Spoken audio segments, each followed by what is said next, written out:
10,000 naira at that time, pounds was about 250 naira. I was based in the UK at that time. So 10,000 naira was like 40 pounds. And it was a lot of money when I can get a towel at Primark for like 5 pounds. So I left that store. I went to another store somewhere in Esoraeluxury, and I bought a towel for 2,500 naira. But I remember that I asked the lady and I said, why is the towel so expensive? And she said something and said it's Egyptian cotton. At that time, I never knew what Egyptian cotton was. And it didn't really why you sell towel for 10,000 naira. This was 2010. So it means that last year, 2010, 40 pounds. Today, pounds is about 2,100 naira. I think that, like somebody saying the towel is 80,000 naira today. It wouldn't make sense to you. So when I left that store,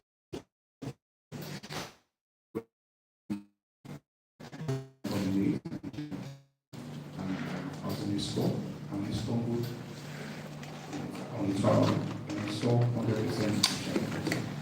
I took the towel and I looked at it. I said, oh, this is different person. So that it was still less than 12 pounds. So I still felt like, Nigeria, we always just cheat ourselves. So I walked in. So at that time, I was already looking to go back to Nigeria.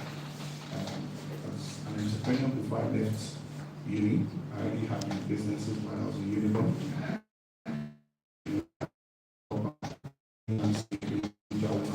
I went to the UK for my master's. So I really wanted to come back to Nigeria while I was working in finance in the UK. So looking for something. So I spoke to my cousin at that time. I said we should go around hotels in Abuja and look for hotels that be interested in buying towels. And it was just something that very serious. It was just something we stumbled across. Coincidentally, he called me and said he had a hotel who had sold out for 200 towels. But I sent down some samples. And we got to meet the hotel. And he marketed the hotel. I told him I was going to pay him a percentage for any transaction he brings. Mine was just to get the towels. On weekends, I wasn't working, send it by courier. And we're doing it like that. So we started something around April 2010. As things went on, something that was supposed to be like a side hustle became viable.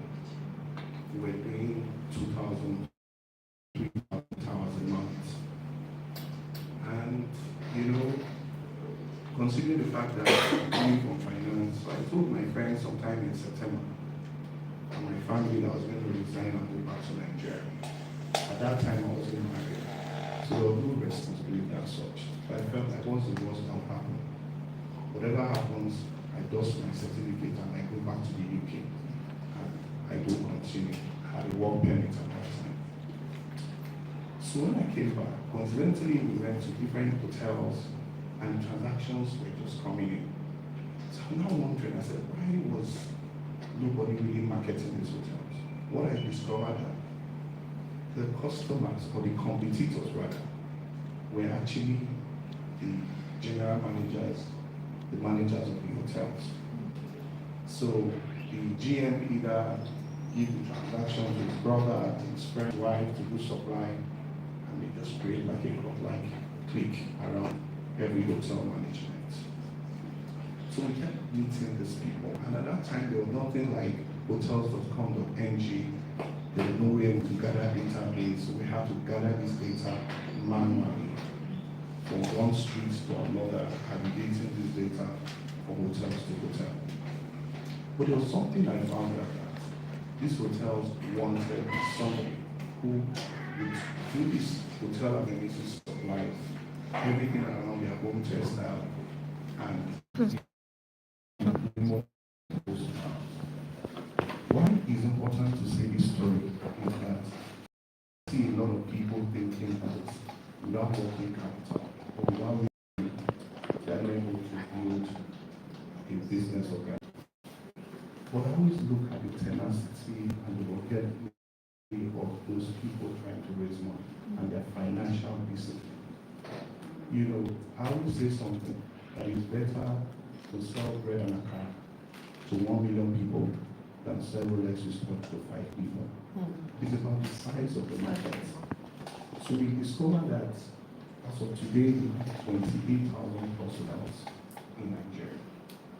Lagos alone has 2,890 something. And you can't, and there are many hotels who are looking for people to just supply. In Benin, pineapple is sold for 150 naira in my village. And that same pineapple is sold in Lagos for 2,000 naira. Watermelon is sold for 200 naira. That same pineapple, that same watermelon is sold in Lagos for 3,000 naira. And the distance from Benin to Lagos is 3-4 hours.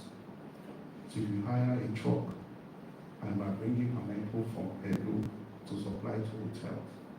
But when we started, my friend said to me that when with a master's degree, with your background, the exposure that you have, working in finance, selling tools and bedsheets are too big to do this. But what you were seeing, the Bible says the eyes that look are many, but the ones that see is a few. What you were seeing was different from what I was seeing. I was seeing an entire industry, and they were just seeing what they were seeing at this point. And look at every major player within Nigerian space. These are people, you know, a couple of days ago I saw the first list. There was something very unique about identifying this. It was just about people that are captured an industry. So whatever it is, just look for an industry and hold that industry and play very well in that industry. So when we started, it was just something that started, wasn't really, yes, most of the businesses that we started today, we do a lot of research, we put a lot of things together to start these businesses. But before now, it was just grit, passion that drove everything that we did. And December 2010, we were able to get as many transactions as possible. That was the working capital we had. I opened my first store in February 2011 at the Silverbird Galleria. At that time, because we understood the clients that we wanted to target, our rent at that time was $20,000. The entire money we made in 2010 December was put into renting a store. Because we wanted a store that was on the same floor where the cinema was. So as people are coming out for cinema, maybe because of my marketing background, I also understand that, okay, yes, I did accounting in my first degree, then I delved into masters in marketing management. So I understood the power of positioning.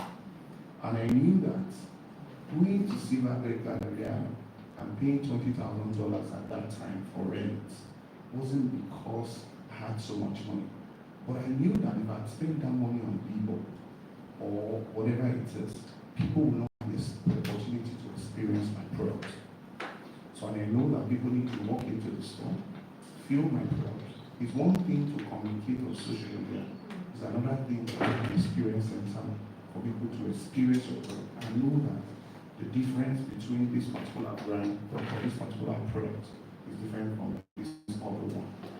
So I knew my product and I knew how customers were going to receive, you know, my communication.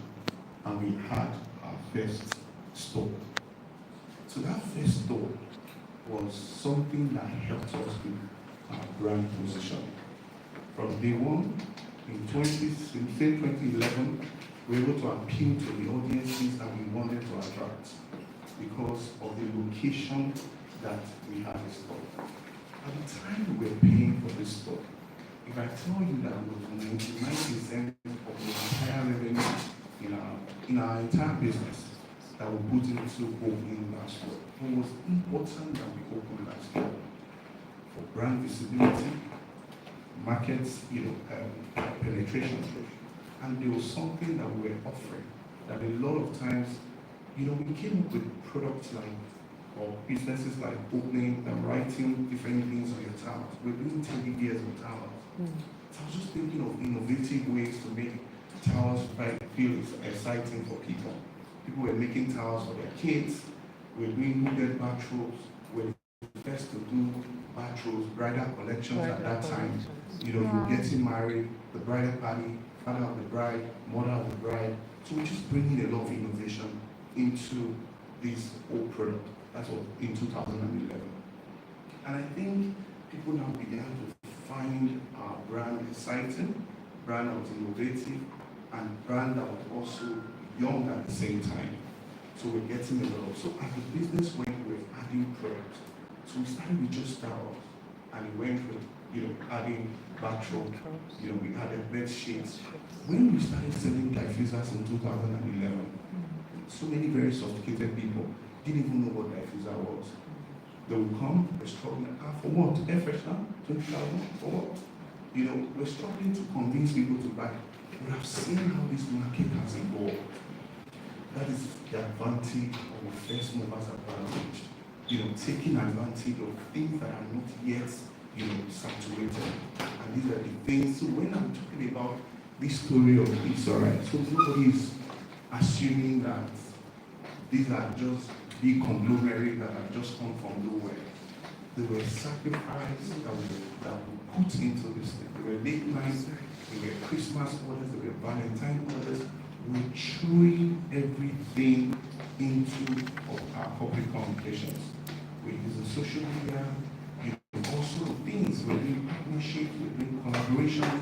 We're just throwing everything into it. And that's how we got to, where we're talking about distribution and all these other beautiful things. But I will just go in and talk about, how building bridges, to customers. But I thought it was important to talk about the story of where we are coming from, so that people don't always just assume that, every business, you must have raised $1 million from somewhere. No, there are businesses that never had a ability to raise money, but it was just all about bootstrapping, compounding, and that's what has brought us to where we are today.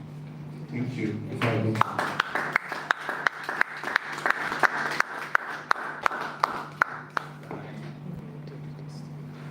Okay, so when we're talking about retail, I think retail, wholesale, and distribution.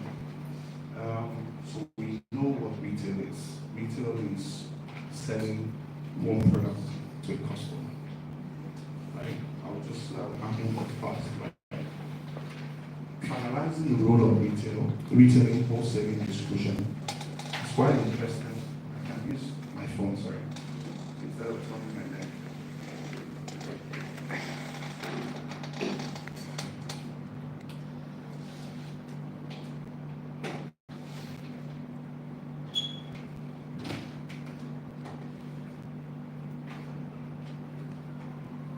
Okay, so retailing is the sale of goods to end consumer. So if you walk into an Esoraeluxury store, you're buying any of bed sheets, towels, mattresses, pillows from any of our store, and you just buy and you go. Though yes, we take your details, you are becoming a client, registering for our loyalty program and all that. That is the retail process.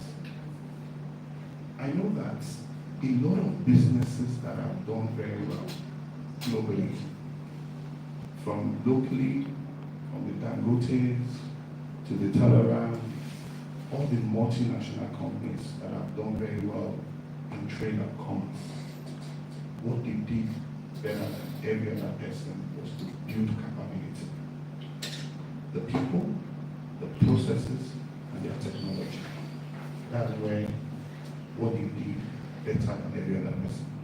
Not because they were the smartest people in the room. Dangote started the pasta company, but they couldn't compete because it wasn't smart. But somebody took advantage of the structure that existed and the vacuum before it came. So they were the first movers advantage before me. And when they came to that space, they met somebody that understood it. So it was difficult for him to penetrate the market. And he ended up selling to them. So he met somebody that understood you must understand very well. So when people do retail and they're doing retail for 20 years, want to remain a retailer for 20 years, it is just short-sighted. Because what is happening is that if anybody come into that market, if an international player comes to the market, you are gone. So you just been trading, importing products from China, importing products from UK, or from wherever you importing products from. And you're just concerned, and you're comfortable with just opening stores and just retailing in stores. You know, it's just, you're just waiting to be consumed. Because if somebody comes and it's an emerging market, competitors are, international brands are coming in every day. And the moment they come in, and they're going to look at the local players, what discourages people from coming into the business is the fact that somebody owns the market. So when people think about not gambling with their money, they think twice. How many of you would say, because you have $1 billion, you want to go into cement business? You first of all think about that later. Not because you like him so much, that's why you're not going in. Because you know that he has the capacity to crush you out of the market. Yeah. Right? Yes. And that's what happens in the business world. You play the game of attack and defend. And the best way to defend in trade and commerce business is to build and wholesale business. So what is wholesale? Wholesaling involves selling in bulk to retailers or other businesses. So I know some of us are still thinking, I don't know how the capacity to do retail enough. And they're telling me I need to be looking at wholesale. I'll tell you guys the easier tricks to that and the cheat code to building and wholesale business in my slides, right? Why you are still small. And I'll tell you how we did it. Okay? These three things are very important in getting to understand how to build a trade and commerce business. Distribution is the process of moving goods from manufacturers or wholesalers to retailers or consumers. How should I just speak without looking at the slide? Yes. Right? I think the slide is going to be so I will just talk about the experiences of the journey of this business and how, so maybe you guys can read the slides later. Okay. So sometime in 2014, I like to tell stories with my business. I think the young people remember me. Sometime in 2014, I was just bringing in diffusers at that time. So I tried to get a very particular diffuser brand. I went to an exhibition in Paris, and they told me, I'm sorry, there's already somebody in Nigeria who is our exclusive distributor. You need to buy from him. So, and I really liked that video. And that was, so I reached out to the person. I said, okay. I was told that, I should reach out to you for this fragrances. And the person gave me conditions and said, you pay deposits, you use your money to order. And I knew what the price margins was. And I was just, so what are you doing? So if you are not buying with your money, I will give you the money. You use it to order for me, and you still take the margin for not doing anything. So I tried to get another brand. So I discovered that what's happening to me was I would go to the stores, retail stores, buy diffusers, bring to Nigeria. And these people that own the exclusive distributorship, their price points were cheaper than mine, and I couldn't really compete. And I knew that if I wanted to scale, I need to understand my brand, my Dangote they are doing is all pricing strategy. The reason why you're going to buy a video milk or a Nestle or whatever is price. So you've been able to understand what price can do to the consumer. It affects the choice of what they do. So we're not talking about price or low quality, we're talking about everybody having the same iPhone 13 exhaust standard. So if a slot is selling iPhone 13 or a Royal Line is selling iPhone 13, and you have Royal Line is cheap, and we don't go to Royal Line because all iPhone 13 are iPhone 13. Okay? So this is not a service-based business that you talk about and say, you know, the service experience is different. We're talking about the product quality. When the product quality has been defined as the same, what is now important is the price. And to be able to compete with that price is the price that you buy. And the price that you buy is dependent on the arrangement that you have with either the manufacturer. So what was happening was that within that space, as I was concentrating on just selling diffusers, people who understood business better than I was at that time knew that all they needed to do was just to sign up exclusive distributorship with this brand. So as at the time in 2011 that I started selling diffuser, these persons already at that time, and they saw that the market was growing. All they just needed to do was just to identify good quality brands and just be signing the exclusive distributorship. And that's all they were doing, without even having retail stores. So they bring in the product and they give to lost retailers. We pay operating expenses. They just have a warehousing cost at somewhere cheap on the mainland, and they just have it there. And you are incurring costs in high-pro areas, retail outlets, and you're paying millions, and somebody just breaking and have a distribution. So they built a fantastic distribution, wholesale and distribution. You must understand these three things if you want to build a formidable business. Everybody that have built major businesses that controls market shares in different industries today, these are the three things they've done very well.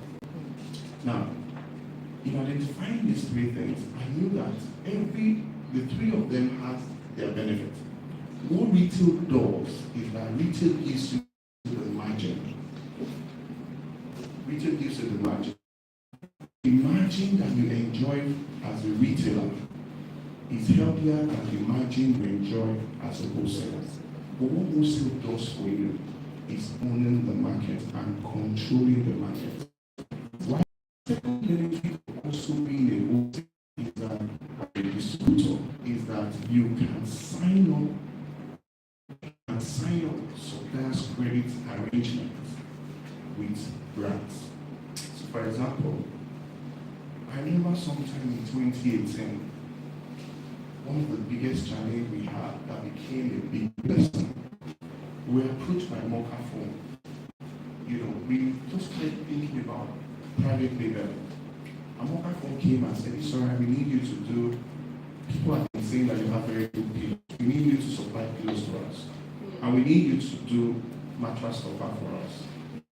At that time, it takes an average tailor 1:30 minutes to make a mattress stopper. One tailor.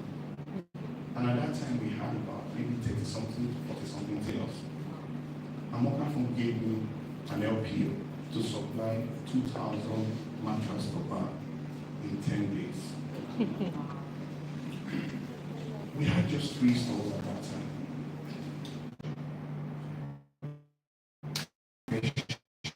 Somewhere in Turkey that can produce somewhere in Turkey that can produce this duvet in 1 minute 35 seconds. Wow. Raise money, borrowed money, serious debt, and we bought the first machine. That was December 2018. So we brought in somebody to come and install that machine. That's when the business transformed. I didn't even, and I thought that, I didn't even know that, one thing I always say about businesses it's like a leap of faith. You just go in. And as you move, you begin to see big opportunities. You know, so people will come here and tell you, this is the best way to run a business, this is a strategy. The truth is that it's just step. And as you go, yes, it's good to have a plan, but most importantly, it's very important to be focused. And I thought that, you know, it's very important to emphasize on focus. Because when we got that machine, you know, we were able to speak to our team, we got operators, brought in an expatriate to, you know, roll out that machine for us. And we saw that our jobs were neater, and we're rolling out duvets as quick as possible. For a couple of years, we were producing for this client. Then we now thought about the risk of just having one client. Then we now started thinking of creating a new department called the resellers department. So this resellers department's job was to, you know, make sure that we get people that are ready to do private label. So you come in and say, my name is Josephine, I want a bedding company called Josephine Beddings. And we started saying, you know what, we can do this way. We're reaching out to people that have high following on social media and saying, you know what are you doing with your follower show? Why don't you start a bedding company? We'll create an Instagram page for you, we'll market your product for you, we'll help you label your product. We're driving a private label department that we never taught 3 years before then. We never even doing that. If the client did not want to say produce for us, we never have thought that these things were possible, right? So when we talk about distribution, I'm talking about how technology can help with distribution, right? Talk about how suppliers spread. Suppliers spread, there are a lot of suppliers outside Nigeria that are looking for new markets and emerging markets like Nigeria, where, you know, that can just say, you know what, sign up an exclusive distributorship and control the whole of West Africa, control the whole. So I had a client sometime in 2016, and I got this exclusive distributorship in 2016. I was scared because, you know, at that time, I didn't really have a structure to drive the distributorship for diffusers. And sometime in 2018, 2019, they reached out to me. They gave me a target, and I was meeting the target every month. 2018, 2019, they said, we're getting a lot of interest in Nigeria. Nigeria is just a big market. We just think that you alone should not be in Nigeria. So, you know, we want to have 5 exclusive distributors in Nigeria. Sellers in Nigeria. You know, so we want this brand name, you know, so we want this brand name to be everywhere, not just about money. We don't want this product in just the stores. We want it every other place. So we in my fingers. To say, okay, for my fingers. So we're reaching out to those people that we could say, we saw that you were reaching out to us. So we saw it from yes, looks like we'll give you a wholesale price. Don't worry, we'll give you a cheap and our stores. Because the truth is our success is interwoven with yours. When you go, we go. So I'm not concerned with making 40% margin. Yes, you should make enough investing that will make this transaction worth it for you. But we are okay with our 10% margin. So having 10% margin from 1,000 resellers is better than having 40% margin from just 5 customers. You carry the overhead, you carry the operating expense and the office cost and everything. We just, you know, bring in our product. What does that do for us? It helps us to offload our product that are not selling as fast as it should sell. So if you have a product that is not selling very well in one of our stores, we can add it to become a whole city. For the product that we sell, nobody in this country can sell this product cheaper than us for the same quality. Why? Because we've identified that we will eliminate the middleman. Eliminating the middleman for us is that we're going to look for products. For the products that we cannot sell cheaper, we don't sell it. That is our strategy. We don't sell it. So, for example,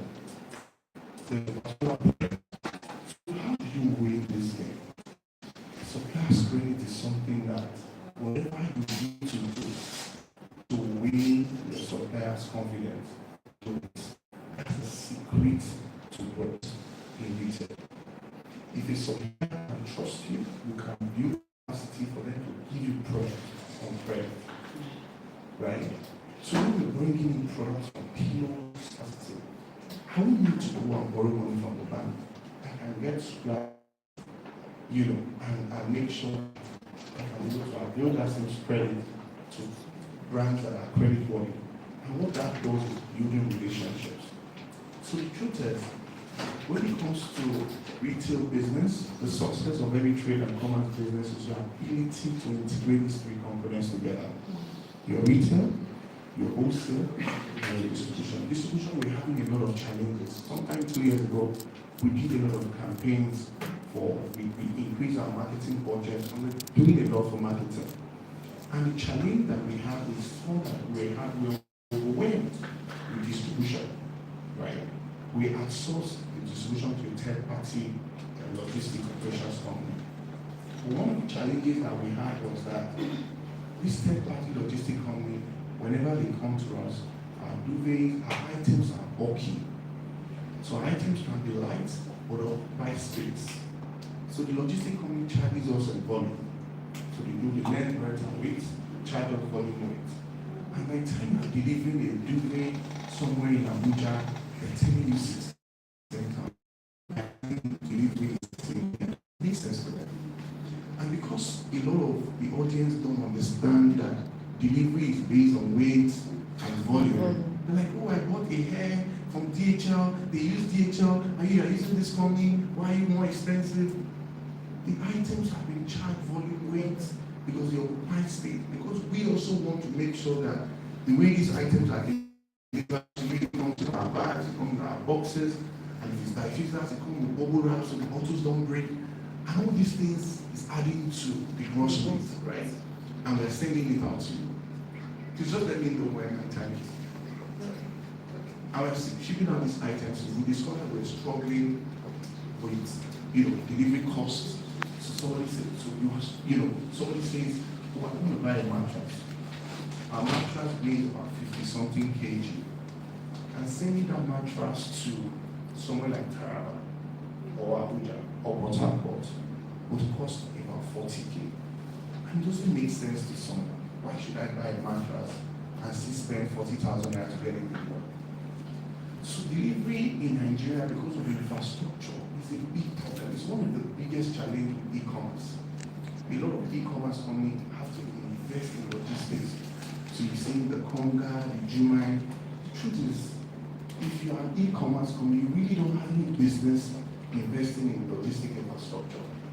In the UK, for example, if you're running a logistic company, if you're running an e-commerce company, you can actually plug in into Royal Mail without even having to build your own infrastructure. But Nigeria is not like that.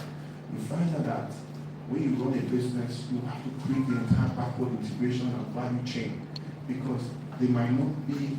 How do you want to be in logistic business? Well, I found myself in logistic business because I have to make sure that my customers receive that product. Customers order. So sometimes the things that we pray for can also be a big problem for us. So we're praying for, because there were some times where the sales were flowing in that we feel like switching on the phone. We can't even make the man because we couldn't deliver. So we have to keep investing in logistics to ensure that we can deliver. And that's what started pushing us, opening more stores. Benin, Port Harcourt, Abuja, and things like that. Having pick-up locations at different states of Nigeria. So it's a huge challenge. Infrastructure is a big challenge in this part of the world. But to be honest, there's so much opportunities. How we even got into supermarket business was also a very interesting one. During the COVID, 2020, I went out to the market. I was the only guy at home at that time. My kids were young. Went out to try to get things from the market, face mask and all that. And I came back 3-4 days after I was sneezing. So I thought I had to check in. At that time you've seen on the screen 2,000 deaths in New York, 4,000 deaths in Italy. So I started checking, online, for these machines at that time. So if anything happens, how will I get this machine and things like that. So it was really scary. So I said to myself, when I was in the UK, all I needed to do was just order my groceries online. So we tried it, order for groceries online, but the company that brought it didn't have a cold chain logistics. They brought meat, they delivered on a bike, there was no cold chain, so the meat was already soft and it wasn't as fresh. Those kind of things carry bacteria and all that. So I just said, let's create a supermarket chain. And that's how White Tree was born. So because of the audience we wanted to deal with, we knew that with building a White Tree chain, we wanted to do something like a Waitrose. Your assorted things that you want to get, also ensuring that we get food from farms directly to consumer at very good prices. So we invested in the supermarket business, and we opened our first store at Nova Road in Ikoyi. Okay. So doing everything to be plugged into Esoraeluxury's database, right? As we plugged into Esoraeluxury's database, we were able to have access to some very good quality customers because of the neighborhood that we operate in. A couple of months after, I got a call from South Africa and said, we want to buy White Tree supermarket. And I said I was interested. At that time, I was still very passionate. So 2-3 months after, it's a very interesting business, but it's time consuming. I think it's a business that you should do when you don't have any other side business. So Esoraeluxury is like my first love. White Tree supermarket like my sugar. So at that time I had to, my career was coming out. I was then spending a lot of time with my kids. I'm in the office till like 10 p.m. So one day, they just called me and said, I'd like to have a meeting with you again. And, I told my wife, and my wife said, please say it. So we sat down and I spoke to my investors and, everybody was fine and we sold White Tree. So when we sold White Tree, that kind of opened my eyes to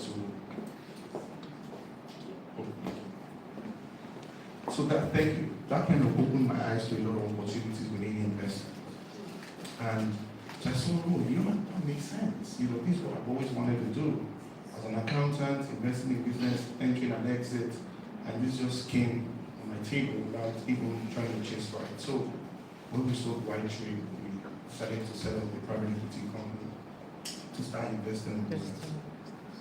So it was just every business that I've done have been, opportunity that I saw. It wasn't something that I sat down to just start brainstorming on what to do.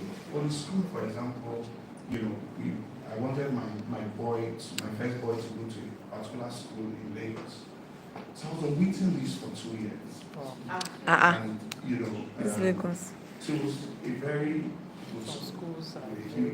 rich history. So at the end of the day, we were waiting for 2 years, and I even volunteered I was going to donate money to the school. But I still did not get it. Wow. So at the end of the day, so when we were having our second boy, I was in the US, in Texas, and I was in a school. I used to take my first boy to a particular school, nursery and primary in Dallas. And I was just looking at the whole school vibes, and considering that my wife also, both parents are academicians, so she grew up in a school environment, and so she always wanted to do school. And we sat down and discussed, and we came together, and that's how we created Pesci Girls. Wow. So we wanted to make sure that the curriculum with Pesci Girls was totally different from every other normal school. And today, I would say that one of the reasons it wasn't my entrepreneurship spirit is not really about what I learned in school. I learned it from my both parents. My both parents are entrepreneurs. In my first year in BDM, I had logistic company, which we call it bike men at that time. So, and I thought that it's important to start teaching children what entrepreneurship is. Start teaching our kids that rejection is okay. Start teaching them what resilience is about. I remember when we were marketing for Esoraeluxury, we go to as many hotels as possible. So we now said, okay, for our school, we're going to go the route of experiential learning. And the British and American Montessori Academy, we do a lot of extracurricular activities, from your air ticket to, robotics, financial literacy, and intelligence, and things like that. One of the things I think is very important, when I hear people talk about generational wealth, I want to build this for my children, I want to value them to my kids. I think the biggest investment for kids is education.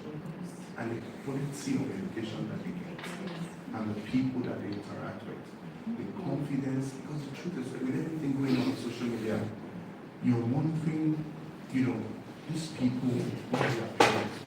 Were they,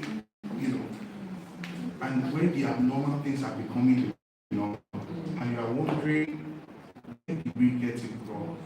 And if you are not careful to bring and develop them, you just have a situation where, kids will just, you let the society train your child well so. Because, what is out there is absolutely rubbish. There's too many rubbish out there.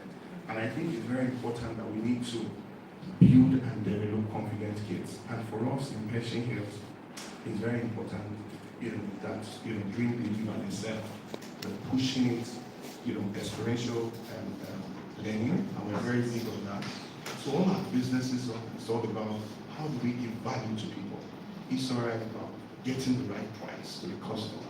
Customers need to sleep well. How are they enjoying their sleep? So everything that you want to do at the end of the day is about the spirit of excellence, is to make sure that whatever you want to do, how do you want to make sure that you are the best? You're the best in product, you're the best in quality, product pricing, you're the best in quality, and you operate speed. And those are the three things that have driven us in Esoraeluxury. As an entrepreneur, you think about these three things, just know that you beat anybody any day. You can do these three things very well. Product quality, product pricing, and speed. These three things are the secret of every entrepreneurship job. Thank you very much. I'm more of a storyteller. So thank you.